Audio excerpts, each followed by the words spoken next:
Bab 890, Nenek Moyang Tiada Yang Kompeten. Saat wanita bergaun polos berjalan keluar, sebelum wanita berjubah merah tua bisa bereaksi, sebuah tangan sudah melingkari tenggorokannya. Detik berikutnya, lidahnya ditarik keluar dengan paksa. Darah muncrat seperti air mancur. Mata wanita itu melebar dan seluruh tubuhnya gemetar.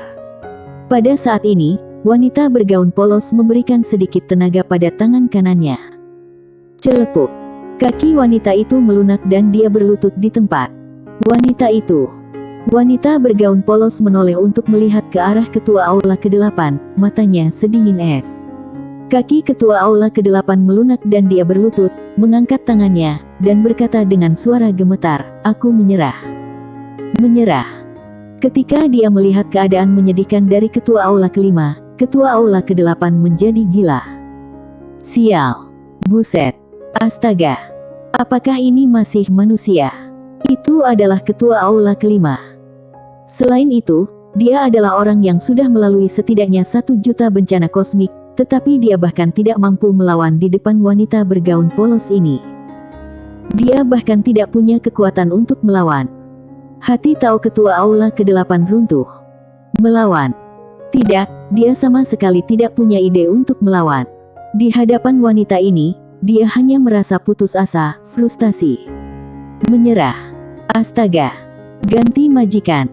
Dia harus memilih majikan lain. Wanita bergaun polos tidak membunuh ketua aula ke-8. Dia menarik pandangannya, dan kemudian menatap ketua aula ke-5 dari jalan jahat di depannya dengan penuh arti, "Kamu juga pantas menyebut langsung namaku." Ketua aula ke-5 berkata dengan ngeri, "Kamu di atas ranah Kaitao." Di atas ranah Kaitao. Mendengar kata-kata ketua aula ke-5, kelopak mata ketua aula ke-8 tiba-tiba melonjak. Di atas ranah Kaitao. Wanita bergaun polos tampak menghina, "Itu sama sepertimu, hanyalah seekor semut." Ketua aula ke-5. Di atas ranah Kaitao adalah semut. Pikiran ketua aula ke-8 menjadi kosong, dan kemudian dia bersujud dalam diam. Ketua aula ke-5 tiba-tiba meraung, dan guntur bencana yang tak terhitung jumlahnya tiba-tiba berkumpul dari langit dan bumi. Guntur bencana itu setebal pilar, dan itu benar-benar menghancurkan langit dan bumi. Biarpun dia tahu dia bukan tandingan orang di depannya, dia tetap ingin mencobanya. Wanita bergaun polos mengangkat tangannya dan menamparkan dahi ketua aula ke-5. Bang! Kepala ketua aula ke-5 meledak dan darah berceceran. Jiwa hancur. Wajah ketua aula ke-8 sepucat kertas dan dia bersujud lagi dalam diam. Setelah waktu yang tidak diketahui, ketika dia tidak melihat gerakan apapun, dia mengangkat kepalanya dengan hati-hati. Saat ini, wanita bergaun polos sudah tidak ada lagi. Ketua aula ke-8 tiba-tiba jatuh ke tanah, seolah-olah seluruh kekuatannya sudah terkuras, dan pada saat yang sama dia menghela nafas lega. Tidak mati. Pada saat ini, ketua aula ke-8 benar-benar mati rasa. Ketua aula ke-5 dipukuli sampai mati di depannya. Tidak ada kekuatan untuk melawan. Benar-benar semut. Ketua aula ke-8 sepertinya memikirkan sesuatu. Tiba-tiba dia duduk dan melihat ke depannya. Ada lebih dari 100 kristal abadi dan lebih dari 2000 garis keturunan leluhur di dalam cincin penyimpanan. Ketua aula ke-8 menyimpan cincin penyimpanan itu dan berkata, "Ini harus diberikan kepada Sander Ye." Berbicara tentang ini, dia sepertinya memikirkan sesuatu, dan tiba-tiba menamparkan dirinya sendiri dengan keras, "Sander Ye apa, itu Tuan Muda Ye." Setelah mengatakan itu, dia berdiri dan berubah menjadi pelangi dan menghilang di ujung langit. Dinasti Zhou. Di tembok kota, Fanny Zhou mengenakan jubah Phoenix kuning muda. Dia melihat ke langit, di ujung langit, jejak samar cahaya pedang bisa terlihat. Saat ini, Perdana Menteri Yuan tiba-tiba muncul di samping Fanny Zhou. Dia membungkuk sedikit dan berkata, "Yang mulia, sudah waktunya untuk kembali." Fanny Zhou mengalihkan pandangannya dan mengangguk sedikit, "Ya." Setelah itu, dia berbalik dan pergi. Perdana Menteri Yuan mengikuti, dia ragu-ragu, dan kemudian berkata, "Yang mulia, di alam semesta Guan Xuan, Tuan Ye punya istri." Fanny Zhou berkata, Apa yang ingin dikatakan Perdana Menteri Yuan? Perdana Menteri Yuan berkata dengan suara yang serius, "Yang mulia, ini adalah masalah pribadi antara kamu dan Tuan Ye. Kami tidak boleh terlibat, tapi masalah ini menyangkut dinasti Zhou." Fanny Zhou berkata dengan tenang, "Kamu ingin aku menjadi penguasa harem?" Perdana Menteri Yuan mengangguk, "Semua orang berpikir begitu. Kami tidak punya niat lain, hanya untuk kepentingan dinasti Zhou." Mereka tahu bahwa Fanny Zhou mungkin tidak mempedulikan hal ini, tetapi mereka sebenarnya mempedulikannya. Karena mereka berada di dinasti Zhou, mereka tentu saja harus mencari keuntungan untuk dinasti Zhou. Fanny Zhou menggelengkan kepalanya, "Perdana Menteri Yuan, mulai sekarang, dinasti Zhou juga akan menjadi bagian dari alam semesta Guanxuan." Perdana Menteri Yuan tercengang. Fanny Zhou menambahkan, "Perdana Menteri Yuan, adapun penguasa harem, aku ingin membantunya mencapai hal-hal besar yang belum pernah dicapai siapapun di masa lalu dan sekarang, daripada meringkuk di istana harem dan bertengkar di istana. Apakah kamu mengerti apa maksudku?" Perdana Menteri Yuan terdiam.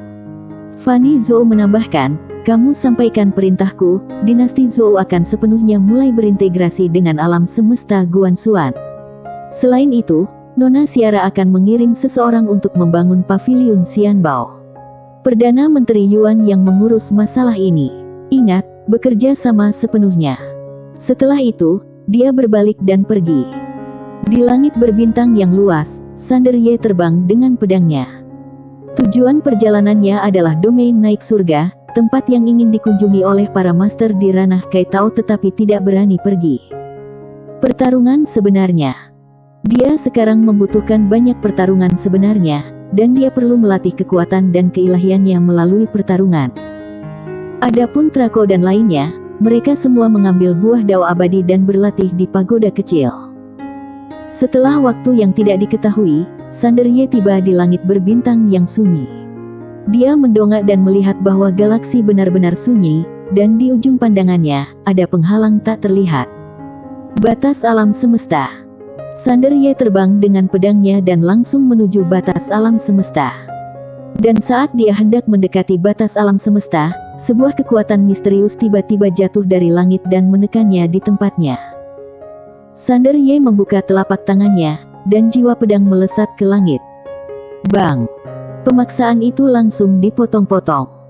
Pada saat ini, di batas jauh alam semesta, seorang lelaki tua perlahan keluar. Ranah Pingtao. Orang tua itu mengenakan jubah longgar dan memegang tongkat di tangan kanannya. Dia menatap Sander Ye dengan tatapan dingin, "Mau lewat sini?" Sander Ye mengangguk. Orang tua itu berkata dengan tenang, "Apakah kamu memahami aturannya?" Sander Ye terkejut sesaat, lalu berkata, "Apa aturannya?" Orang tua itu berkata, 100 garis keturunan leluhur. Sander Ye mengangguk, "Oke." Setelah mengatakan itu, dia membuka telapak tangannya dan cincin penyimpanan terbang di depan lelaki tua itu. Orang tua itu melirik ke cincin penyimpanan, lalu menyimpan cincin penyimpanan. Sander Ye menangkupkan tangannya dan hendak pergi dengan pedangnya, tapi kali ini, lelaki tua itu berkata lagi, "Tunggu sebentar." Sander Ye memandang orang tua itu dan berkata, "Senior, apakah ada masalah?" Orang tua itu menatap ke arah Sander Ye, 100 garis keturunan leluhur hanyalah biaya lewat, dan ada juga biaya penanganan untuk membuka batas alam semesta. Sander Ye melirik lelaki tua itu tanpa berkata apa-apa. Dia membuka telapak tangannya dan menerbangkan cincin penyimpanan lagi ke depan lelaki tua itu. Ada 100 garis keturunan leluhur di dalamnya. Melihat Sander Ye dengan santai mengeluarkan 100 garis keturunan leluhur lainnya, lelaki tua itu tercengang. Masih begitu patuh. Tampaknya ini tanpa pendukung. Sebagai penjaga perbatasan di sini, dia sangat percaya diri dengan penglihatannya. Orang-orang yang memiliki pendukung akan berbicara dan bertindak berbeda, terutama kaum muda. Kalau keluarga memiliki pengaruh, lubang hidung mereka akan terangkat ke langit dan mereka ingin menulis kata pendukung di dahi mereka. Adapun pernuda di hadapannya yang begitu penurut, rela memberikan apapun dan begitu pengecut, tidak ada keraguan bahwa tidak ada orang yang kuat di keluarganya dan tidak ada seorang pun yang kompeten di leluhurnya. Bisa disembelih. Setelah memikirkan ini, lelaki tua itu tersenyum dan berkata, selain biaya lewat dan biaya penanganan, ada lancang. Pada saat ini, teriakan marah tiba-tiba terdengar dari kejauhan, dan detik berikutnya, bayangan cacat muncul tepat di depan lelaki tua itu. Sebelum lelaki tua itu sempat bereaksi, orang yang datang langsung menekan dengan tangan kanannya, dan sebuah kekuatan keluar. Dia langsung menekan orang tua itu dan berlutut di tanah. Melihat orang itu datang, wajah lelaki tua itu penuh ketakutan. Ranah Kaitao. Sander Ye memandang pengunjung itu dan sedikit terkejut, karena pengunjung itu tidak lain adalah ketua aula ke-8. Melihat orang itu datang, Sander Ye sedikit bingung, kenapa orang ini ada di sini. Pedang King Xuan muncul di tangannya. Ketua aula ke-8 mengabaikan lelaki tua itu, namun menoleh ke arah Sander Ye. Dia menangkupkan tangan, seolah dia merasa itu belum cukup. Dia dengan cepat membungkuk hormat, Tuan Muda Ye. Melihat ketua aula ke-8 seperti ini, Sander Ye tiba-tiba bingung, apa yang kamu lakukan? Ketua aula ke-8 menyeringai dan berkata, Tuan Muda Ye, aku datang untuk meminta maaf kepada kamu. Sander Ye semakin bingung, minta maaf. Ketua aula ke-8 mengangguk, ya. Sander Ye menatap ketua aula ke-8 dan tidak berkata apa-apa. Ketua aula ke-8 membuka telapak tangannya, dan cincin penyimpanan terbang di depan Sander Ye. Dia berkata dengan hormat, ini sedikit niat dariku, terimalah, Tuan Ye. Saat melihat isi cincin penyimpanan itu, Sander Ye sedikit terkejut. Ada lebih dari 2000 garis keturunan leluhur di dalam cincin penyimpanan itu, dan selain itu, ada lebih dari 100 kristal abadi. Sejumlah besar uang, terutama 100 kristal abadi ini, yang merupakan jumlah uang yang sangat besar.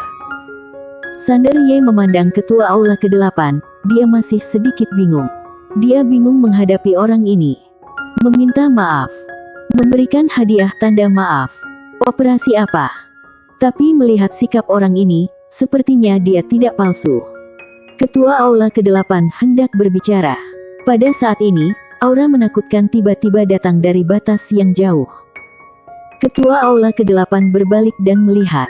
Tidak jauh dari sana, seorang lelaki tua berjubah mewah keluar. Ruang dan waktu di sekitarnya tiba-tiba bergelombang satu sama lain. Ranah Etao. Itu sama seperti Master Ranah Kaitao yang sangat langka di seluruh alam semesta yang ada. Setelah lelaki tua berjubah mewah keluar, lelaki tua berjubah hitam di depan ketua aula ke-8 segera berkata dengan tergesa-gesa, Tetua pertama, selamatkan aku. Ketika lelaki tua berjubah mewah melihat situasi tragis lelaki tua berjubah hitam, matanya langsung berubah dingin, siapa yang berani menggangguku? Ketika dia melihat ketua aula ke-8, dia terkejut pada awalnya, kemudian wajahnya berubah drastis, dan dia berkata dengan suara gemetar, buka jalan. Buka jalan. Ketika lelaki tua berjubah hitam mendengar perkataan lelaki tua berjubah mewah, wajahnya langsung menjadi pucat. Kemudian dia melihat ke arah Sander Ye di kejauhan, matanya penuh ketakutan. Ranah Kaitao ini sangat menghormati dan sopan kepada orang ini. Orang tua berjubah hitam berkata dengan suara gemetar, Bos, kamu memiliki latar belakang yang bagus, kenapa kamu tetap bersikap rendah hati? Sander Ye berkata dengan tenang, ini kesalahanku. Orang tua berjubah hitam tersenyum pahit, kalau kamu sedikit lebih sombong, aku tidak akan berani merepotkanmu bahkan kalau mati. Sander Ye menggelengkan kepalanya sedikit, apa yang terjadi dengan dunia ini? Pada saat ini, ketua aula ke-8 tiba-tiba melambaikan lengan bajunya, dan lelaki tua berjubah hitam dan lelaki tua berjubah mewah yang baru saja keluar langsung musnah. Dia membuka telapak tangannya, dan kedua cincin penyimpanan terbang ke tangannya. Kemudian, dia dengan hormat mengirimkan kedua cincin penyimpanan itu kepada Sander Ye, Tuan Muda Ye, ini milikmu. Sander Ye tidak menerima cincin penyimpanan. Dia menatap ketua aula ke-8, apa sebenarnya yang ingin kamu lakukan? Ketua aula ke-8 berkata dengan sungguh-sungguh, Tuan Ye, aku dengan tulus menyerah dan aku juga meminta Tuan Ye memberi aku kesempatan untuk mengabdi. Sander Ye sedikit mengernyit, kenapa? Ketua aula ke-8 ragu-ragu sejenak, lalu berkata, "Aku terkesan dengan pesona kepribadian Tuan Muda Ye." Sander Ye menatap ketua aula ke-8 dan berkata dengan serius, "Aku hampir mempercayainya."